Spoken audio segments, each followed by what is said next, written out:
కేటీఆర్పై ప్రభుత్వ పాది శ్రీనివాస్ ఫైర్ అయ్యారు. రేవంత్ రెడ్డి ప్రజల నుండి వచ్చిన నాయకుడు అని ఆయన అన్నారు.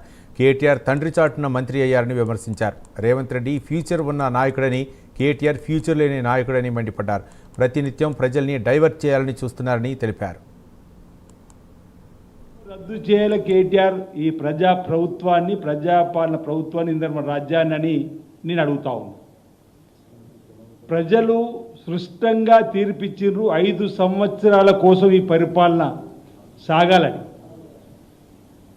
ఆనాటి మీ దుర్మార్గమైనటువంటి పరిపాలన పైన, మీ అవినీతి అక్రమాల పాలన పైన, ఆనాటి గడిల పాలన పైన ప్రజల పక్షాన కాంగ్రెస్ పార్టీ ద్వారా పోరాటం చేసి మా నాయకులందరినీ, మా సీనియర్ నాయకులందరినీ, మా కార్యకర్తలందరినీ ఆల్ ఇండియా కాంగ్రెస్ కమిటీ ఇచ్చినటువంటి పిలుపులతో పాటు ఈ రాష్ట్రంలో ఉన్నటువంటి మీ పరిపాలనకు వ్యతిరేకంగా ప్రజల పక్షాన పోరాటం చేస్తే ప్రజలు మెచ్చి ఇచ్చిన ప్రభుత్వం, ఆ ప్రభుత్వంలో ముఖ్యమంత్రిగా రేవంత్ రెడ్డి గారు పదవి బాధ్యత స్వీకరిస్తూ